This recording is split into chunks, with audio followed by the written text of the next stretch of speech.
Ашхабад в эти дни превратился в центр кикбоксинга. Спортивный комплекс Гёкче, расположенный у западной окраины туркменской столицы, принимает масштабное открытое первенство, собравшее более 500 юных бойцов 3-12 класса со всех уголков страны.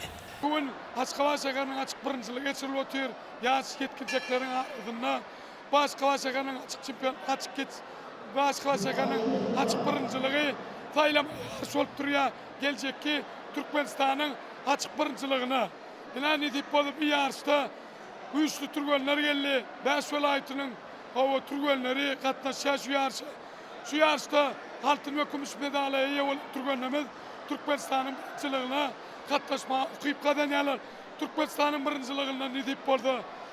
Utuş kazanacak Türkmenlerimiz gelecekki halkara yarışları, Asya çempionatlarını, dünya çempionatlarını, dünya кубокларына edip boldu.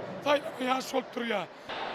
Это событие, организованное Комитетом физкультуры и спорта Туркменистана совместно с Главным управлением физической культуры и спорта города Ашхабада, демонстрирует не только высокий уровень развития кикбоксинга в Туркменистане, но и стремление страны к международному спортивному сотрудничеству. Эти соревнования – настоящий праздник спорта. Кикбоксеры демонстрируют не только техническое мастерство, но и невероятную силу духа. Первенство по кикбоксингу в Ашхабаде стало ярким примером того, как спорт может объединять людей разных культур и национальностей. Соревнования такого уровня способствуют популяризации кикбоксинга на международной арене. Соревнования показывают, что кикбоксинг – это не просто вид спорта, а образ жизни, который прививает молодым людям такие ценности, как дисциплина, целеустремленность и уважение к сопернику.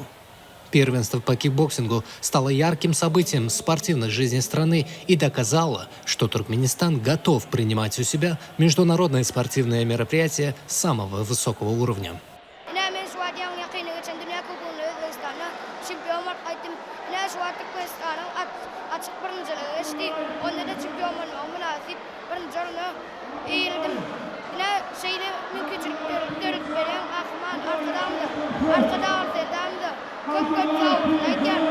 Canım sağ, ilmi damı, itiyen tütünlü işleri,